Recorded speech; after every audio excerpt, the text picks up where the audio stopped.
ঐতিহাসিক ৭ নভেম্বর আজ অভ্যুত্থান পাল্টা অভ্যুত্থানের ঘটনাবহুল দিন। সিপাহী জনতার বিপ্লবে রাজনীতির মঞ্চে আবির্ভূত হন বিএনপির প্রতিষ্ঠাতা জিয়া রহমান। ৭ই নভেম্বরের পরিবর্তনের পর জাতি নূতন দিক নির্দেশনা পায়। শহীদ রাষ্ট্রপতি জিয়াউর রহমান ক্ষমতায় আসেন এবং তিনি একদলীয় শাসনের পরিবর্তে বহুদলীয় শাসন প্রবর্তন করেন।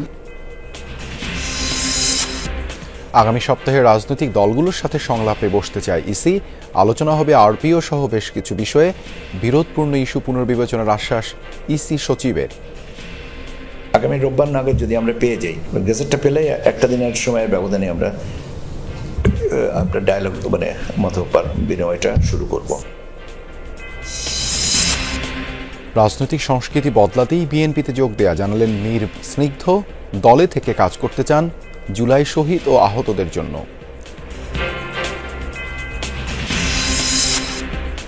আগামী সপ্তাহ থেকে বদলে যাচ্ছে পুলিশের পোশাক। শুরুতে নতুন ইউনিফর্ম ব্যবহার হবে মহানগর, পিবিআই সহ কয়েকটি ইউনিট ও ফোর্সে। যতদিন এই সিদ্ধান্তটা চূড়ান্ত না হচ্ছে ততদিন পর্যন্ত আমাদের যে পুরনো যে পোশাক ছিল এই পোশাকে আমরা আমাদের কাজ, স্বাভাবিক যে কার্যক্রম সেই কার্যক্রমটা কন্টিনিউ করছি। নকশা বহির্ভূত ভবনের ছড়াছড়ি চট্টগ্রাম সিটিতে। বেশিরভাগেরই নির্মাতা ভূঁইফোর প্রতিষ্ঠান, মানা হচ্ছে না বিল্ডিং কোড।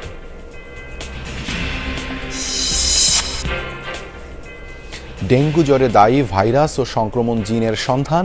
আন্তর্জাতিক জার্নালে রাজশাহী বিশ্ববিদ্যালয়ের শিক্ষার্থীর গবেষণাপত্র প্রকাশ। চিকিৎসার জন্য খুলতে পারে নতুন দুয়ার।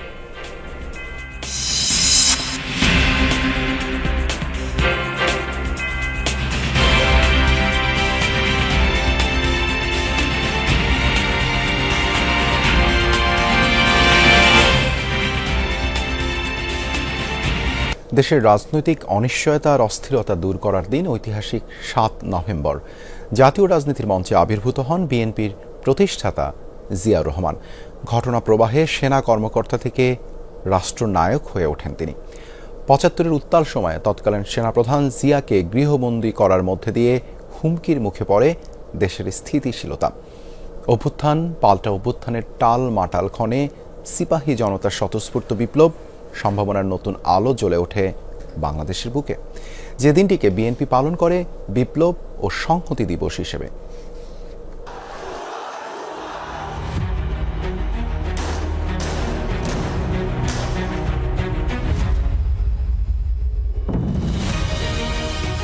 আগস্ট ২০২৪, কারো ভাষায় অভ্যুত্থান, কারো মতে বিপ্লব।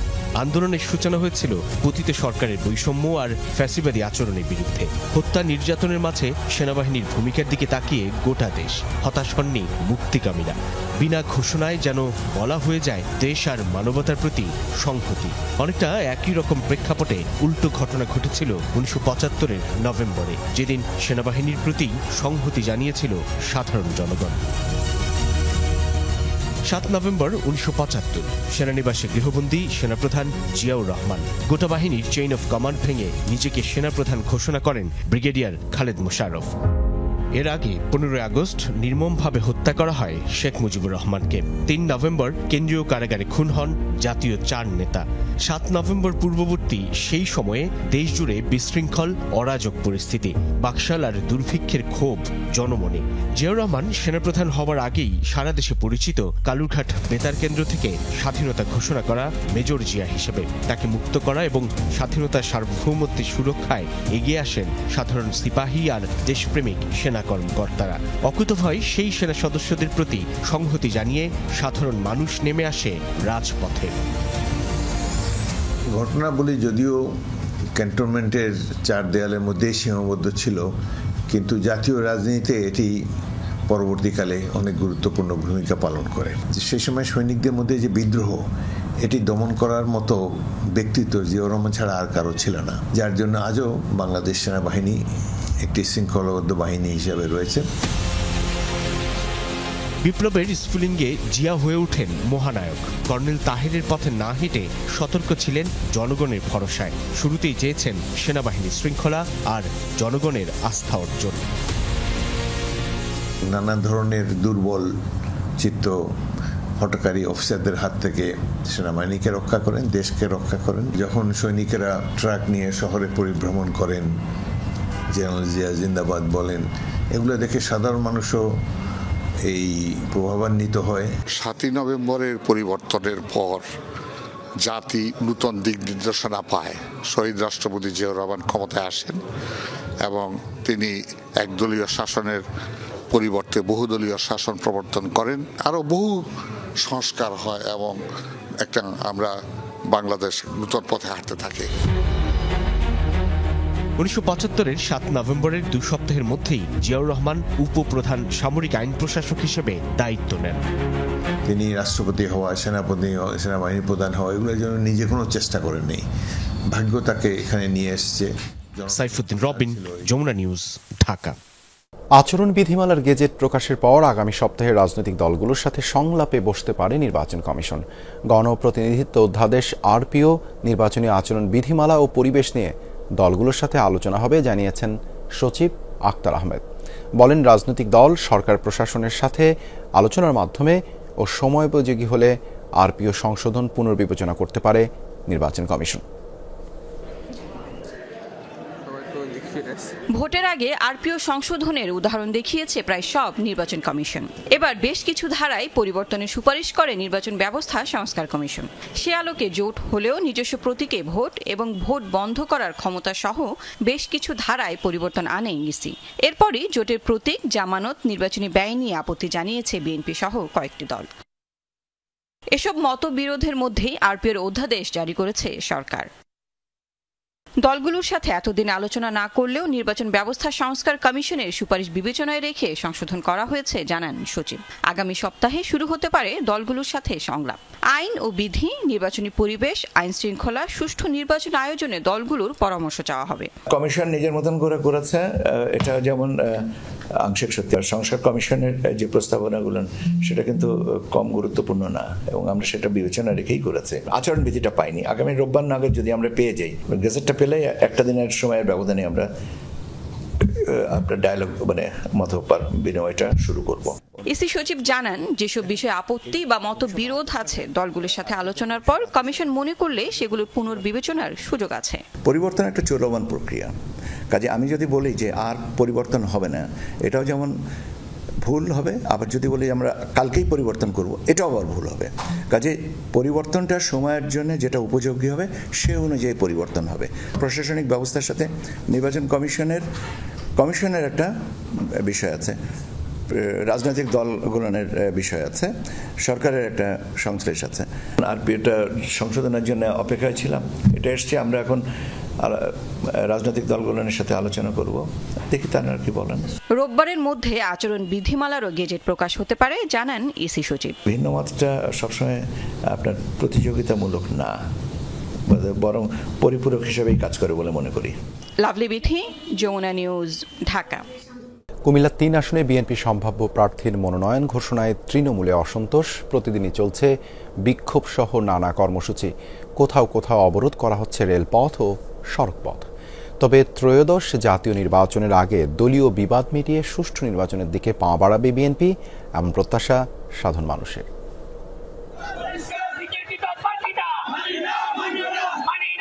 কুমিল্লা নোয়াখালী আঞ্চলিক মহাসড়কে মশাল মিছিলের দৃশ্য।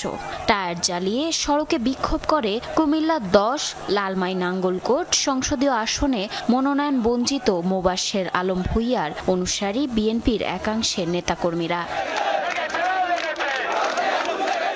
একই দাবিতে নাঙ্গলকোট রেল স্টেশন এলাকায় 1 ঘণ্টা রেলপথেও বিক্ষোভ করেন তারা। আন্দোলন সংগ্রামে জননেতা জনাব মোবাশ্বের আলম ভূঁইয়া 1500টি মামলা তিনি মোকাবেলা করেছেন, নেতাকর্মীদের খবর নিয়েছেন। 17 বছরে একটি মামলা নাই, কারো কোনো নেতাকর্মীর পাশে ছিল না, কখনো ছিল না, পুরো আওয়ামী লীগের হয়ে কাজ করছে। সেই অবস্থায় মনোনয়নটা তৃণমূলের রক্তক্ষরণ হয়েছে। আজকে 17 বছরের আন্দোলন বিএনপি নেতাকর্মীদের নির্যাতনের শিকার হয়ে বিএনপির নেতার মোবাশ্বের আলম ভূঁইয়ার এই নির্বাচনে অংশগ্রহণ করার একমাত্র দাবিদার।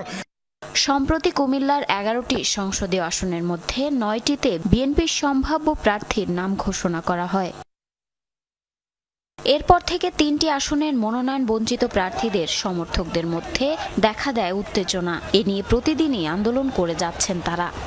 উনি 2008 সালে নৌকা মার্কা প্রকাশ্যে ভোট দিয়েছেন এবং দলের বিরুদ্ধে গিয়ে উনি আনারস মার্কা নির্বাচন করে 600 ভোট পেয়েছিলেন।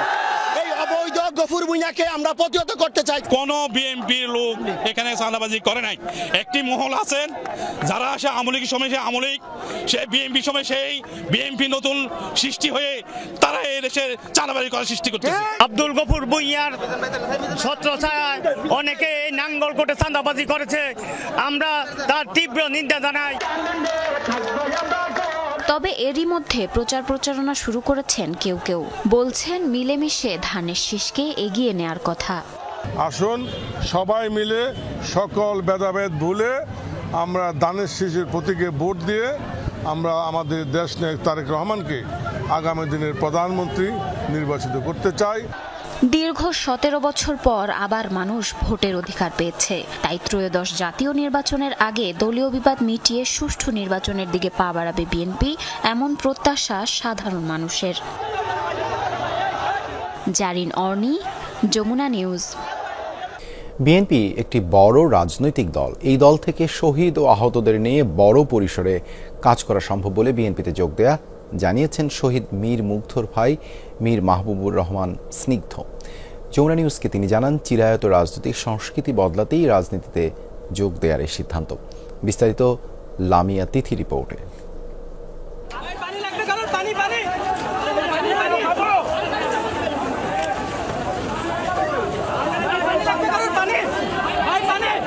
জুলাই অভ্যুত্থানে শহীদ মীর মুগ্ধর কথা নিশ্চয় মনে আছে। 24-এর 18 জুলাই সন্ধ্যায় কোটা সংস্কার আন্দোলনের সময় উত্তরায় সংঘর্ষে গুলিবিদ্ধ হয়ে মারা যান মীর মুগ্ধ। 5 আগস্টের পর অন্তর্বর্তী সরকার গঠন করে জুলাই শহীদ স্মৃতি ফাউন্ডেশন। এর দায়িত্ব দেওয়া হয় মীর মুগ্ধর যমজ ভাই মীর মাহবুবুর রহমান স্নিগ্ধকে। শহীদ পরিবারের জন্য করা তহবিলের অর্থ বুঝিয়ে দিয়ে এ বছরের মে মাসে ব্যক্তিগত কারণ উল্লেখ করে ফাউন্ডেশনের পদ ছাড়েন মীর স্নিগ্ধ। মনোযোগ দেন পড়াশোনা আর স্কাউটিং এর কাজে। চিফ এক্সিকিউটিভ অফিসার পদ থেকে আমি রিজাইন নিয়েছি। সবশেষ রাজনীতিতে যোগ দিলেন স্নিগ্ধ। পছন্দের দল বিএনপি, নিয়েছেন দলটির সদস্য পদ। জন্য একসাথে কাজ করতে হবে। স্নিগ্ধর কাছে প্রশ্ন, রাজনৈতিক দল হিসেবে বিএনপি কেন পছন্দ? সবথেকে বড় রাজনৈতিক দলে যুক্ত হওয়ার মাধ্যমে আমার কাছে মনে হয়েছে যে আমি জুলাইয়ের গণঅভ্যুত্থানের শহীদ এবং আহতদেরকে নিয়ে আরো বৃহৎ আকারে কাজ করতে পারবো। তরুণরা রাজনৈতিক বিমুখ হয়ে আছে, তারা মনে করে রাজনীতিক একটা খারাপ জায়গা, সেখানে ভালো মানুষ যায় না। তো আমি সেই কালচারটা পরিবর্তন করতে চাই। আসছে নির্বাচনেই কি প্রার্থী হতে চান? স্নিগ্ধর উত্তর, দল নেবে এই সিদ্ধান্ত। আমি এখন বর্তমানে বিএনপির একজন কর্মী এবং কর্মী হিসাবে দল আমাকে যে নির্দেশনা দিবে সেভাবেই আমি কার্যক্রম করব। এখন সামনে যেহেতু আমাদের জাতীয় নির্বাচনের ধানের শীষকে জিতানোর জন্য আমাদেরকে দল যেভাবে নির্দেশনা দেবে আমরা সকলেই একসাথে মিলে সেভাবেই কার্যক্রম করব। সবাই একে অপরের প্রতি সম্মান রেখে একটি ইতিবাচকভাবে প্রতিযোগিতার মাধ্যমে এই যে জাতীয় নির্বাচনটি সামনে আসছে সেই নির্বাচনটিকে উৎসবমুখর করবে। বিএনপিতে যোগ দেয়া নিয়ে দলের ভারপ্রাপ্ত চেয়ারম্যানের সঙ্গে কি কথা হয় মীর মাহবুবুর রহমান স্নিগ্ধর? উনি চায় যে বাংলাদেশের তরুণরা রাজনীতির উপর আগ্রহ তরুণদের জন্মাক এবং বেশি বেশি তরুণ নেতৃত্বরা রাজনীতিতে অংশগ্রহণ করুক, যাতে করে বাংলাদেশের সামনের যেই ভাগ্য সেই ভাগ্য যাতে পরিবর্তন করা সম্ভব হয়। বিএনপির সদস্যপদ নেয়ার পর এনসিপিও তাকে স্বাগত জানিয়েছে বলে জানান স্নিগ্ধ। রাজনৈতিক দল ও জনগণের মধ্যে ঐক্য থাকলে মুগ্ধসহ শহীদদের স্বপ্নের বাংলাদেশ গড়া সম্ভব বলে আত্মবিশ্বাস স্নিগ্ধের।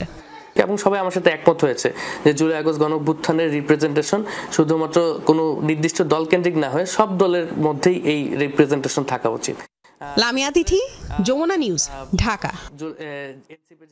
আগামী 15 নভেম্বর থেকে পুলিশের নতুন ইউনিফর্ম চালু হবে, যা লোহার বা আয়রন রং হবে। প্রথম ধাপে মহানগর, হাইওয়ে, নৌপুলিশ এবং পিবিআই এর সদস্যরাই এই পোশাক পাচ্ছেন।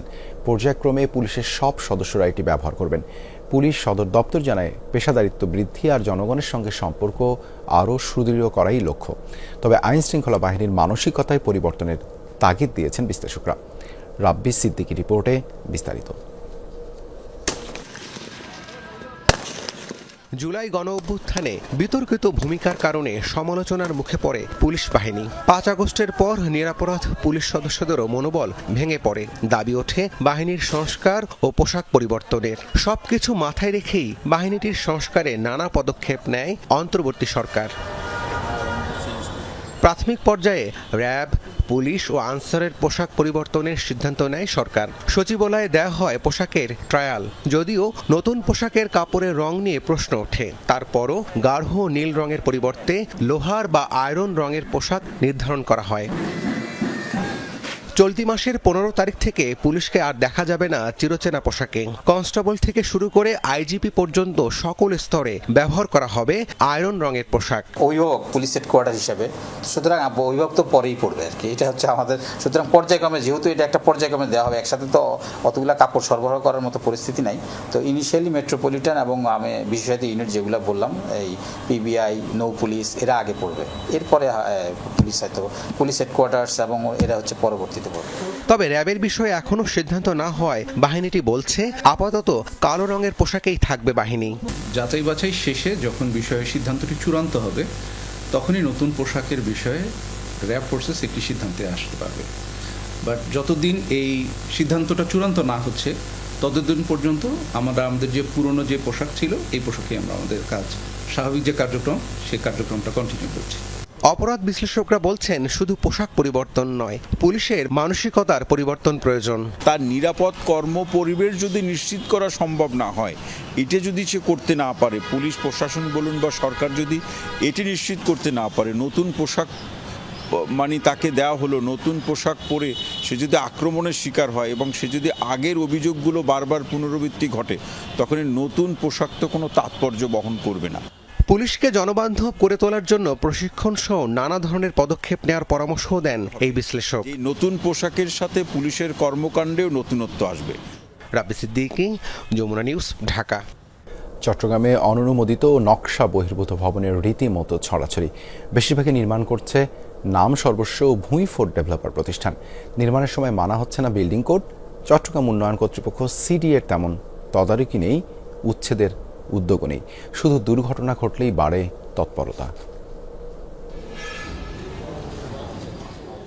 গত 18 জুলাই চট্টগ্রাম কোর্ট বিল্ডিং এলাকায় রঙ্গম কনভেনশনের পাশে ডি ডেভেলপমেন্টের নির্মাণাধীন বহুতল ভবনের 9 তলা থেকে পড়ে মৃত্যু হয় 3 শ্রমিকের। এরপর বেরিয়ে আসে অনিয়মের চিত্র।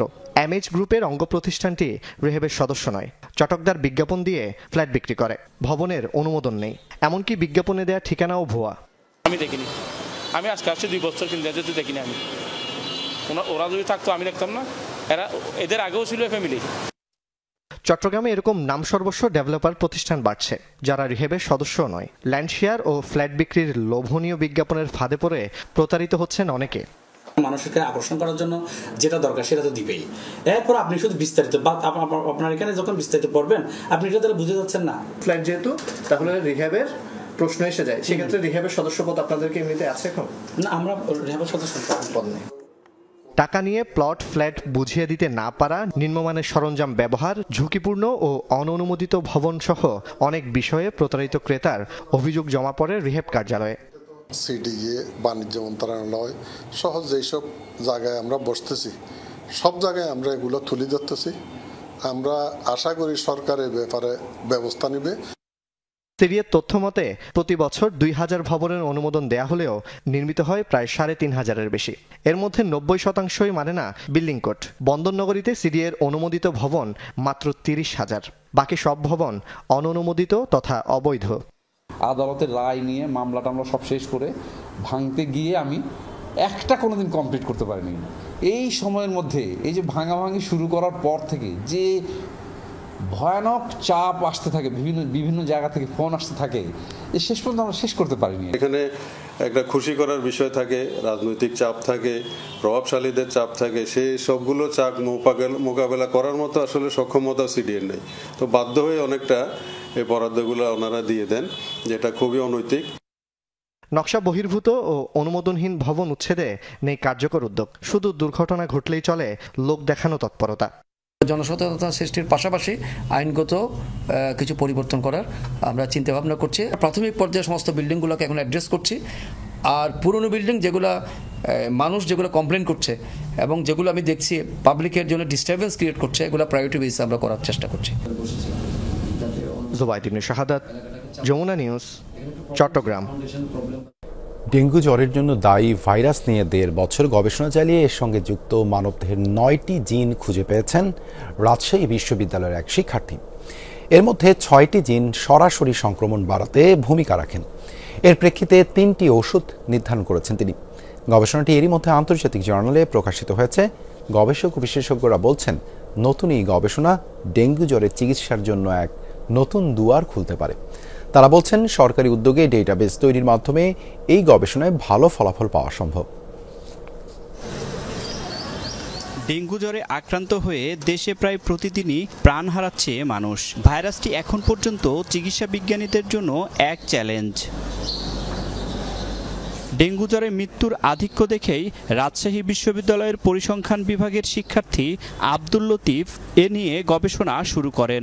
1.5 বছরের গবেষণায় ডেঙ্গুর 9টি নতুন জিন আবিষ্কার ও 3টি ঔষধ নির্ধারণ করেছেন তিনি। 2023 সালের ডিসেম্বর মাস থেকে তিনি কাজটি শুরু করেন। এবছর 7 অক্টোবর আন্তর্জাতিক জার্নাল PLOS ONE-এ ফলাফল সহ গবেষণাটি প্রকাশিত হয়। গবেষণায় সিলিকো বিশ্লেষণের মাধ্যমে তারা মানবদেহের 9টি জিন শনাক্ত করেছেন, যেগুলো ডেঙ্গুর সংক্রমণ, কোষচক্রের ব্যাঘাত ও রোগ প্রতিরোধ ব্যবস্থার দুর্বলতার সঙ্গে ঘনিষ্ঠভাবে যুক্ত। গবেষণায় 3টি ওষুধ শনাক্ত করা হয়েছে, যেগুলো ভবিষ্যতে ডেঙ্গুর চিকিৎসায় কার্যকর হতে পারে বলে মনে করছেন গবেষকরা। কিছু জিনই আমরা আইডেন্টিফাই করতে পেরেছি, সিগনিফিকেন্টলি আমরা প্রুফ করেছি আমাদের এই অ্যানালাইসিসে, এবং পরবর্তীতে আমরা যেটা চেষ্টা করেছি এই জিনগুলো আমাদের বডিতে পূর্বের অবস্থায় বা ইনহিবিট করার জন্য যেসব ড্রাগগুলো ইউজ করে বা কম্পিউটেশনালি আমরা প্রুফ করার চেষ্টা করেছি বা আমরা আলহামদুলিল্লাহ করতে পেরেছি যে ড্রাগগুলো আসলে কাজ করবে। গবেষক লতিফ বলছেন, এ তথ্যগুলো ব্যবহার করে ডেঙ্গুর চিকিৎসায় কার্যকর পদ্ধতি তৈরি সম্ভব। তাই ড্রাই ল্যাব থেকে ওয়েট ল্যাবের প্রয়োজন এবং আরও গবেষণার জন্য পর্যাপ্ত অর্থ সংকুলান দরকার। এটাই যে সর্বশেষ অবস্থা তা না, আমরা যে ডিরেক্ট আমরা বডিতে এটা অ্যাপ্লাই করবো তা না, এটার জন্য পরবর্তীতে অবশ্যই ওয়েট ল্যাবের হেল্প আমাদের প্রয়োজন হবে। এবং ওয়েট ল্যাব বলতে আসলে বুঝতে পারছি এখানে আমাদের অবশ্যই ফান্ডিংয়ের প্রয়োজন। বায়ো ইনফরমেটিক্স ল্যাবের এই গবেষণা নিয়ে শিক্ষকরা বলছেন, এ অনুসন্ধানগুলো সম্মিলিতভাবে পরবর্তী ধাপে যদি এগিয়ে নেওয়া যায়, তাহলে বাংলাদেশের মতো জায়গা থেকে ডেঙ্গুর প্রতিষেধক আবিষ্কার করা সম্ভব। বায়ো ইনফরমেটিক্স টুল একটা ইম্পর্টেন্ট টুল, যার মাধ্যমে রোগ নির্ণয় সম্ভব এবং ওষুধ আবিষ্কারও সম্ভব। সরকারের পৃষ্ঠপোষক করার কারণে এর জন্য বড় ফান্ডিং প্রয়োজন। তো সবাইকে এই ড্রাগ আবিষ্কারের জন্য সবাইকে একসঙ্গে এগিয়ে আসতে হবে। এই গবেষণায় পাওয়া সফলতার ধারাবাহিকতায় অধিকতর গবেষণার জন্য প্রয়োজনীয় সুযোগ সুবিধার ব্যবস্থা করার ওপর গুরুত্বারোপ করেন এই প্রাণীবিদ। যে জিন রোগের সাথে সম্পৃক্ত এবং ওই জিনকে নিয়ন্ত্রণকারী যদি আমরা কোনো ড্রাগকে নির্দিষ্ট করতে পারি, তাহলে ওই জিনকে কন্ট্রোলের মাধ্যমে আমরা রোগকে নিয়ন্ত্রণ করতে পারছি। এটা অবশ্যই যুক্তি নির্ভর কথা। বিশেষজ্ঞরা বলছেন, এই গবেষণা ডেঙ্গু চিকিৎসায় একটি মাইল ফলক হতে পারে। তবে এর আওতায় ডাটাবেস তৈরির জন্য সরকারকে উদ্যোগী হতে হবে। গভর্নমেন্ট যদি একটা উদ্যোগ নেয় যে একটা ডাটাবেস তৈরি করা, কারণ এটা খুবই দরকার। এখন উন্নত দেশগুলোতে এগুলো কিন্তু হচ্ছে। ডিএনএ সিকোয়েন্স নিয়ে যদি আমরা সেগুলো অ্যানালাইসিস করে বাংলাদেশের মানুষকে যদি আমরা ক্লাস্টারিং করে ফেলি, তখন আমরা এক একটা ক্লাস্টারের জন্য আলাদা আলাদা ড্রাগ আমরা ডেভেলপ করতে পারবো। গবেষকরা জানান, গবেষণা পুরোপুরি সম্পন্ন হলে হোস্ট জিন এক্সপ্রেশন ডেটা বিশ্লেষণ করে ডেঙ্গু সংক্রমণের পূর্বাভাসের জন্য সম্ভাব্য বায়োমার্কার শনাক্ত করা সম্ভব। তারেক মাহমুদ, যমুনা নিউজ, রাজশাহী। জাতীয় ঐক্যমত্য কমিশনের আপ্যায়ন ব্যয় নিয়ে 83 কোটি টাকা সম্প্রতি সামাজিক মাধ্যমে এমন দাবি ছড়িয়ে পড়েছে। দাবিটিকে সম্পূর্ণ মিথ্যা ও ভিত্তিহীন দাবি করে বিবৃতি দিয়েছে সরকার। প্রধান উপদেষ্টার ভেরিফাইড ফেসবুক পেজে ছড়িয়ে পড়ার দাবিকে সর্বৈব মিথ্যা বলে উল্লেখ করা হয়েছে। খরচের একটি নথি সংযুক্ত করে জানানো হয়, বরাদ্দ ছিল মাত্র 63 লাখ টাকা, ব্যয় হয়েছে 45 লাখ। এই ব্যয়ে রাজনৈতিক বৈঠক সাংবাদিক ও অতিথিদের আপ্যায়ন এবং কমিশনের সভায় হয়েছে। পোস্টে 2024-25 এবং 2025-26 অর্থ বছরের মোট বাজেট এবং খরচের বিস্তারিত তুলে ধরা হয়। বিজ্ঞপ্তিতে জানানো হয় এটি সংঘবদ্ধ অপপ্রচার, যা কমিশন ও তার কার্যক্রমকে হেয় করার একটি চক্রান্ত। কমিশন আশা করছে মহল বিশেষ বিভ্রান্তিকর তথ্য অপপ্রচার বন্ধ করে ভুল স্বীকার করবে এবং ক্ষমা চাইবে।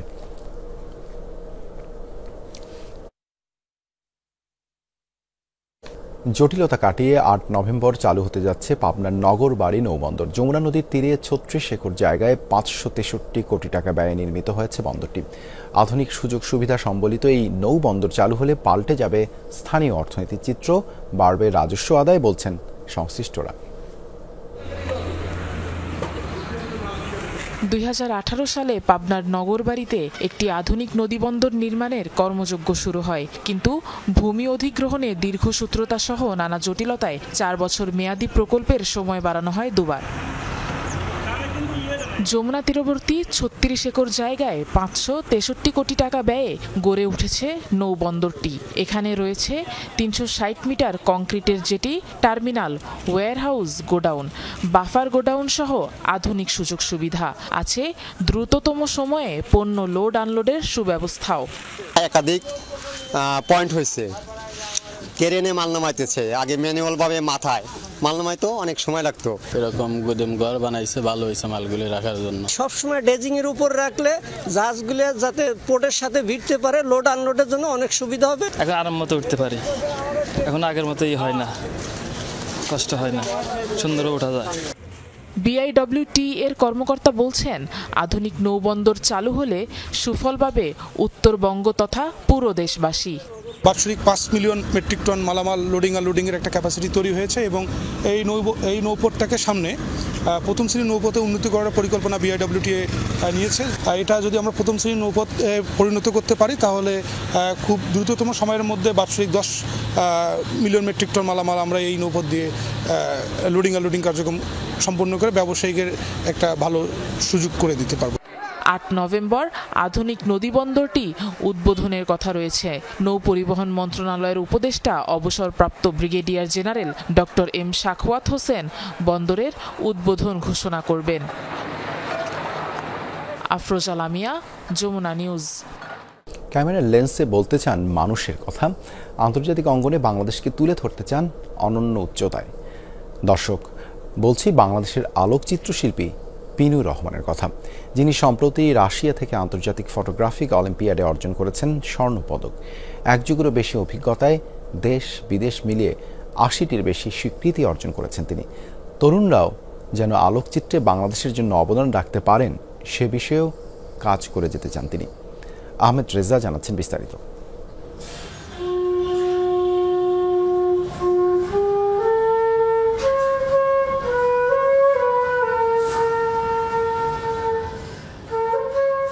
বাঁশির সুরে যেন থমকে যায় চারপাশের বাতাস, ঠিক সেরকমই চারদিকের মুহূর্ত সব বন্দি করে রাখা মানুষটির নাম পিনুর রহমান।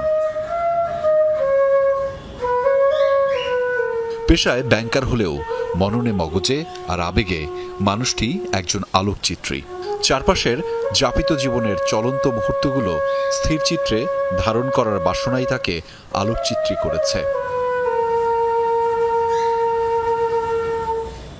ছবি তোলার তীব্র টান ছোটবেলা থেকেই। বিশ্ববিদ্যালয় জীবনে বন্ধুদের ছবি তুলেই হাতে খড়ি। এর পরের গল্প শুধু সামনে এগোবার। 1 যুগেরও বেশি সময় ধরে বিশ্বের 20টিরও বেশি দেশে তুলে ধরেছেন বাংলাদেশকে। ঝুলিতে ভরেছেন 80-র বেশি দেশীয় ও আন্তর্জাতিক স্বীকৃতি।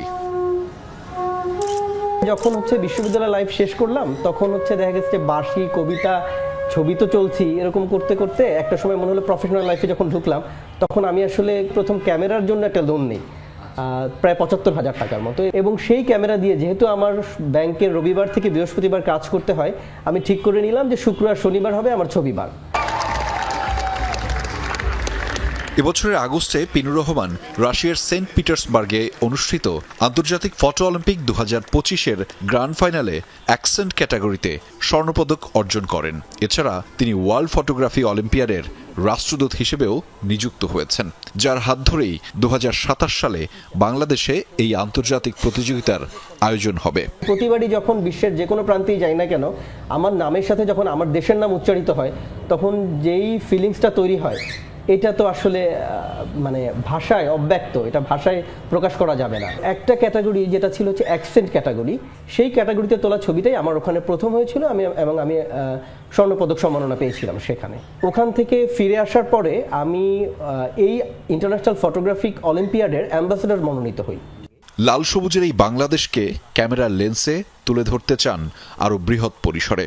ছবিতে মানুষের জন্য মানুষের কথাই বলতে চান নিয়মিত।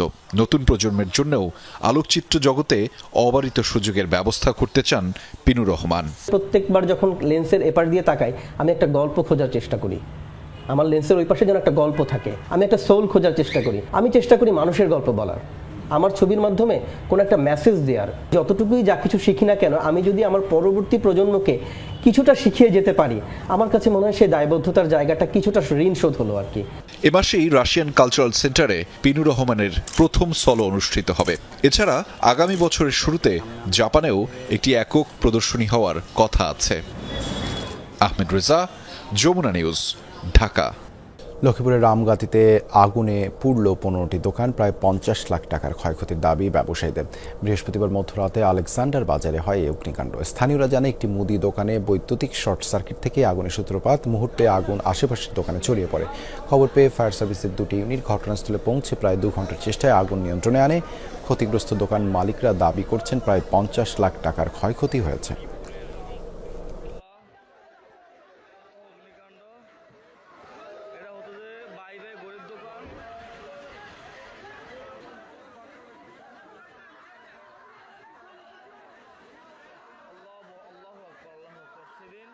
কুড়িগ্রামের দৃষ্টি প্রতিবন্ধী এক যুবক চোখের আলো না থাকলেও মেধাশক্তি দিয়ে বছরের পর বছর ধরে ফ্লেক্সিলোডের ব্যবসা করছেন। সবকিছুই তার নখদর্পে। নির্ভুলভাবে সেবা দিচ্ছেন গ্রাহকদের, তবে মোবাইল নম্বর লিখতে হয় না তাকে। একবার শুনেই মুখস্থ করে ফেলেন যে কোনো নম্বর। 9000-এর বেশি নম্বর মুখস্থ মিজানুরের। নিয়মিত মিজানের দোকান থেকেই মোবাইলে লেনদেন করে স্থানীয়রা। দৃষ্টি জুড়ে কেবল অন্ধকার, তবে তাতে থেমে যায়নি মিজানুরের স্বপ্ন। চাহিদা মাফিক দিয়ে যাচ্ছেন গ্রাহক সেবা। গ্রাহকের কণ্ঠস্বর শুনেই মোবাইলে পৌঁছে যাচ্ছে ফ্লেক্সিলোড। মোবাইল ব্যাংকিং এবং বিদ্যুৎ বিল সেবাও দিচ্ছেন নির্ভুলভাবে। 9 বছর ধরে একা হাতে সামলাচ্ছেন মিমি টেলিকম। অবাক করা বিষয়ে একবার শুনেই মুখস্থ করে ফেলেন যে কোনো নম্বর। এরই মধ্যে 9000-এর বেশি ফোন নম্বর মুখস্থ করে ফেলেছেন জন্মান্ধ এই যুবক। টাকার নোট চিনতেও অসুবিধা হয় না তার। ছেঁড়া বা জাল টাকা দিলেও বুঝে ফেলেন। ফোনের বাটনে হাত রেখেই বলে দিতে পারেন সব সংখ্যা। ফ্লেক্সিলোড আমি এসব লেনদেন করি। একটা নাম্বার একবার শুনলেই আমার মুখস্থ হয়। এইভাবে আমি 8-9000 নাম্বার আমি মুখস্থ করেছি। একটা দোকানে জায়গা যদি হয়তো সরকারিভাবে করে দিত, হয়তো আমি সেখানে আমি ব্যবসা বাণিজ্য করতে পারতাম।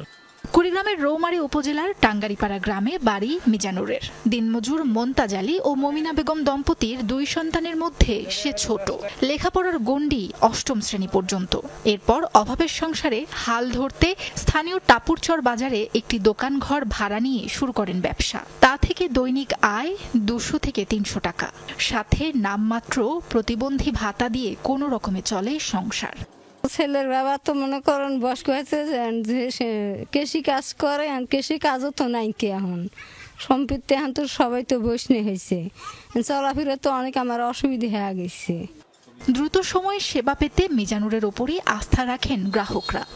8-9000 নাম্বার যে মুখস্থ করছে, একটা নাম্বার বললেই পরে নাম্বার একলাই কয়ে দেয়। আল্লাহ ওরে যে শক্তি দিছে ওটা বলার মতো উপায় নাই। লাস্টের 2টা নাম্বার আমি বললাম, তো উনি মুখস্থ আছে, জানা আছে, পরিচিত মানুষ। ওদের মানুষের কণ্ঠ শুনলেই উনি টের পায়। একজনে 1000 টাকা দিয়েছিল, মানে ওটি জাল টাকা ছিল।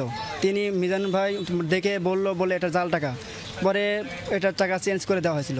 স্থানীয় প্রশাসনের সহযোগিতায় দৃষ্টি প্রতিবন্ধী মিজানুরকে বাজারে একটি দোকান ঘরের জন্য সরকারি খাস জমি বন্দোবস্ত করার আশ্বাস দিয়েছেন ইজারাদার। তাকে স্বাবলম্বী করতে জেলা ও উপজেলা প্রশাসনের পক্ষ থেকেও সার্বিক সহযোগিতার আশ্বাস মিলেছে। ছোট্ট একটি পজিশন তার প্রয়োজন, স্থানীয় প্রশাসন যদি এই বিষয়ে সহযোগিতা করে আমি হাট ইজারাদার হিসাবে বিষয়টা দেখব। নিজে ইনকাম করে স্বাবলম্বী হওয়ার চেষ্টা করছেন, তাকে সরকারের তরফ থেকে যতটুকু সহায়তা করা যায় উপজেলা প্রশাসন থেকে এবং জেলা প্রশাসনের মাধ্যমে আমি চেষ্টা করব তাকে যাতে স্বাবলম্বী করে তোলা যায়। একমাত্র বড় বোনের বিয়ে হয়ে গেছে আগেই। কিছুদিন আগে বিয়ে করেছেন 30 বছরের মিজানুর। নিজের একটি দোকান ঘর হলে অভাব কিছুটা ঘুচবে বলে আশা। সাবরিনা লিজা, যমুনা নিউজ। উত্তরাঞ্চলের প্রকৃতিতে দেখা দিয়েছে শীতের আমেজ। কুয়াশার চাদর মুড়ে নেমে আসছে ভোর। এ বিষয়ে আরও জানাতে কুড়িগ্রাম থেকে যুক্ত হচ্ছেন সহকর্মী নাজমুল হোসেন। নাজমুল, প্রকৃতিতে শীতের আগমনী বার্তা, সকালের চিত্র কেমন দেখছেন? দেবাশিস, আপনি যেমনটা বলছিলেন, আসলে কুড়িগ্রামে শীতের আমেজটা পড়েছে অক্টোবর মাস থেকেই। তবে এখন পর্যন্ত ঠান্ডার প্রকোপ যেটা বলা হয় সেটা কিন্তু শুরু হয় নাই। এই অঞ্চলের মানুষ, খেটে খাওয়া মানুষ, তারা কিন্তু ভোরবেলা থেকে এসে কর্মযজ্ঞে যোগদান করে এবং ফজরের পরপরই তারা কার্যক্রমে শুরু করে। আর একটা বিষয় হচ্ছে যে আমরা কুয়াশা তীব্র হয় সকাল ভোর ফজর থেকে, দেখা যায় 4টার পর থেকে সকাল 8টা পর্যন্ত কুয়াশা তীব্রতা থাকে। কিন্তু যে হিম বাতাসটা উত্তরাঞ্চলে, যে নেপালের ভুটান যে হিমালয়টা আছে, হিমালয়ের যে হিম বাতাসটা সেটা কিন্তু এখন পর্যন্ত বিরাজ করছে না, যার কারণে ঠান্ডার প্রকোপটা এই অঞ্চলে তেমন একটা পড়েনি বা প্রভাব ফেলেনি। যার কারণে এখন পর্যন্ত স্বাভাবিক যে গরম, সেই গরমটা অনুভূত হচ্ছে দিনের আলোয়। যত সূর্যের তাপমাত্রা বাড়া শুরু করে ততই আপনার গরমের অনুভূতটা হয় বেশি। আমরা একটু নদী পাড়ের মানুষের কাছে একটু জানতে চাবো যে চাচা, আসলে তো অক্টোবর থেকে এবারে শীতের প্রকোপটা পড়ছে। শীত ঠান্ডা অনুভূত হচ্ছে, মানে ঠান্ডা একটু কম আছে, একটু বর্তমানে একটু কম আছে। এই কিছুদিন পুষ মাস পার হলে ঠান্ডা তখন বেশি সংখ্যা বেশি হবে। কিন্তু সাধারণত আশ্বিন কার্তিক মাসে তো ঠান্ডাটা দেখা যায়। এবার ঠান্ডা এবছর দেখা যাচ্ছিলাম, তবে বৃষ্টি হলো তো এই জন্য ঠান্ডা একটু কমছে। এরপরে ঠান্ডা হবে ইনশাল্লাহ।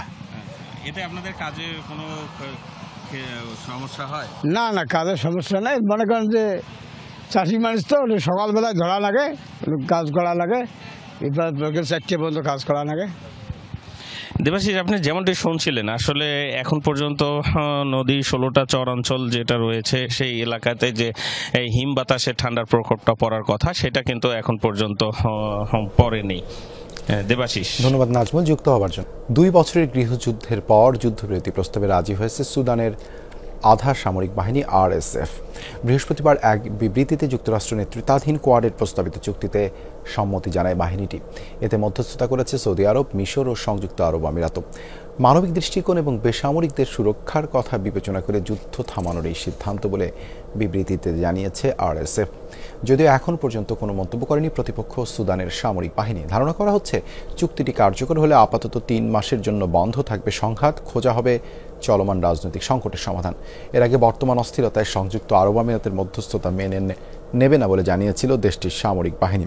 ক্ষমতার লড়াইকে কেন্দ্র করে 2023 সাল থেকে সুদানিজ আর্মির সাথে প্যারামিলিটারি RSF এর সংঘর্ষ চলছে। ইসরায়েলের সাথে সম্পর্ক আরও স্বাভাবিক করতে আব্রাহাম চুক্তিতে যুক্ত হতে যাচ্ছে কাজাখস্তান, জানিয়েছেন মার্কিন প্রেসিডেন্ট ডোনাল্ড ট্রাম্প। জানান খুব শিগগিরই আনুষ্ঠানিক চুক্তির মধ্যে দিয়ে আব্রাহাম অ্যাকর্ডসে যোগ দেবে মধ্য এশিয়ার দেশটি। ডোনাল্ড ট্রাম্পের দ্বিতীয় মেয়াদে প্রথম দেশ হিসেবে তেল আবিবের সাথে সম্পর্ক স্বাভাবিক করতে যাচ্ছে আস্তানা। স্বাধীনতা লাভের অল্প কয়েকদিনের মধ্যে 1992 সালে ইসরায়েলের সাথে কূটনৈতিক সম্পর্ক স্থাপন করে কাজাখস্তান। 2016 সালে দেশটিতে ভ্রমণও করেছেন ইসরায়েলের প্রধানমন্ত্রী বেনিয়ামিন নেতানিয়াহু। এছাড়া তেল আবিবের সাথে বেশ কয়েকটি দ্বিপাক্ষিক চুক্তি রয়েছে মুসলিম সংখ্যাগরিষ্ঠ দেশটির।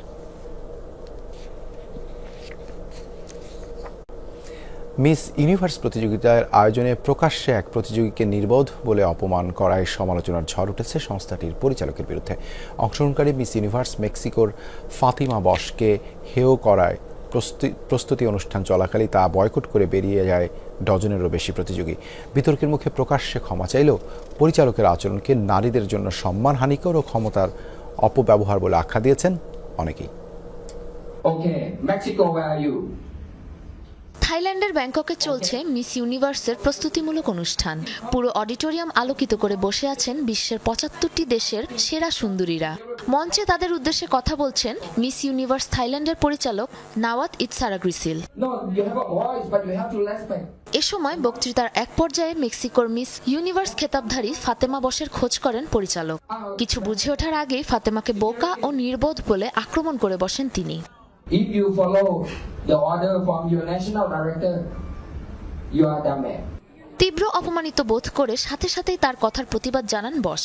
জানা যায় প্রতিযোগিতার একটি ফটোশুটে অংশ নিতে অস্বীকৃতি জানানোয় তাকে এমন অপমানসূচক কথা বলেন নাওয়াত। এক পর্যায়ে নিরাপত্তা কর্মীদের ডেকে বশকে বের করে দেওয়ার হুমকিও দেন তিনি। উনি যা করেছেন তা অত্যন্ত অপমানজনক ও অগ্রহণযোগ্য। তিনি আমাকে নির্বোধ বলেছেন, এটি একেবারেই অনুচিত। এখানে কারো সাথে কোনো বিবাদ নেই আমার, উল্টো আয়োজকদের সাথে তার দ্বন্দ্বের জেরে উনি এভাবে আক্রমণ করেছেন আমাকে। পরিচালক নাওয়াতের এমন অশালীন আচরণ সহ্য করতে না পেরে এক পর্যায়ে উঠে দাঁড়ান মিস ইউনিভার্স 2024 ভিক্টোরিয়া খেয়ার ঠাইলভিক। প্রতিবাদ জানাতে পা বাড়ান হলরুমের দরজার দিকে। তাকে অনুসরণ করে উঠে দাঁড়ায় ডজনেরও বেশি প্রতিযোগী। একসাথে অনুষ্ঠান বয়কট করে বেরিয়ে আসেন তারা। এ ঘটনার পরও ক্ষান্ত হননি পরিচালক নাওয়াত। প্রতিযোগীরা বেরিয়ে যেতে শুরু করলে তাদেরকে নানাভাবে হুমকি ধামকি দিয়ে থামানোর চেষ্টা করেন তিনি। তাকে পাত্তা না দিয়ে একে একে বেরিয়ে যান সবাই।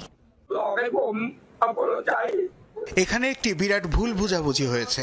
কেউ যদি আমার কথায় কষ্ট পেয়ে থাকেন, বিব্রত বোধ করে থাকেন, তাহলে তাদের কাছে আমি ক্ষমা চাচ্ছি, বিশেষ করে অনুষ্ঠানে উপস্থিত নারীদের কাছে।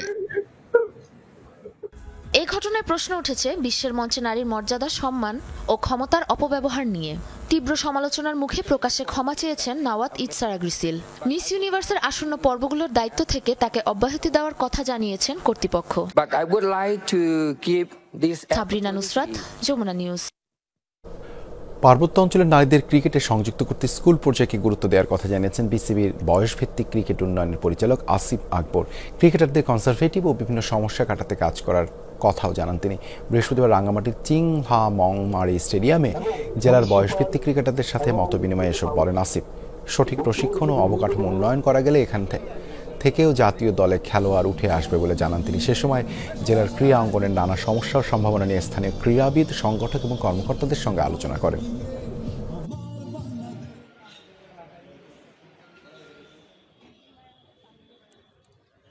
আমাদের নারী ক্রিকেটটা যেখানে খুব সম্ভাবনা, বাংলাদেশের খুব সম্ভাবনাময় জায়গায় চলে গেছে নারী ক্রিকেটটা। স্কোর বুক দেখে প্লেয়ার যাচাই বাছাই করার জন্য এখন আমরা আসি। আমরা এসছি প্রকৃত ট্যালেন্ট হান্ট করতে। যে ছেলেটা 10 রান করলো সেটাও খুব ভ্যালুয়েবল, তার খেলার ধরনটা কি। এই ছিল যমুনা নিউজে এতক্ষণ সাথে থাকার জন্য ধন্যবাদ সবাইকে।